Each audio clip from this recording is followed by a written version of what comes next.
ভারতের গুজরাট রাজ্যের আহমেদাবাদে ভেঙে পড়ল একটি যাত্রীবাহী বিমান।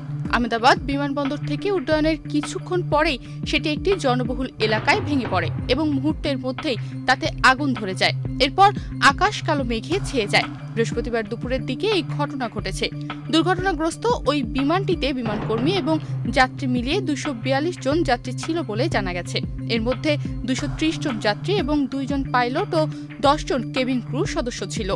জানা গেছে 12 মে বৃহস্পতিবার দুপুর 1:10 আহমেদাবাদের সর্দার বল্লভভাই প্যাটেল আন্তর্জাতিক বিমানবন্দর থেকে লন্ডনের গ্যাটউইক বিমানবন্দরের দিকে উড়ে যাচ্ছিল বিমানটি।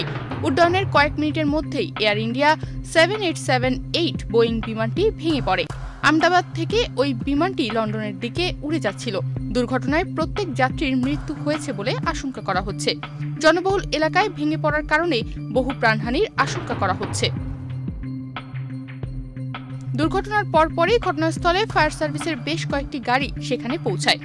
যুদ্ধকালীন তৎপরতায় উদ্ধার কাজ শুরু হয়েছে। যেখানে এই বিমানটি ভেঙে পড়ে সেখানে বেশ কয়েকটি ভবনও ক্ষতিগ্রস্ত হয়েছে।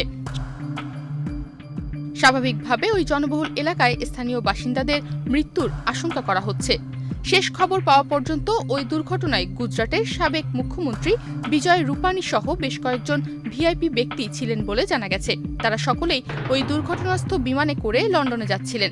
যদিও কী কারণে ওই বিমানটি ভেঙে পড়ল তা এখনো নিশ্চিত নয়। ওই বিমানের ব্ল্যাক বক্স উদ্ধার হলেই ঘটনার প্রকৃত কারণ জানা যাবে। ঘটনার পরে কেন্দ্রীয় স্বরাষ্ট্রমন্ত্রী অমিত শাহ গুজরাটের মুখ্যমন্ত্রীর সাথে ফোনে কথা বলে সমস্ত খোঁজ খবর নিয়েছেন। নিউজ ডেস্ক, বাংলাদেশ প্রতিদিন।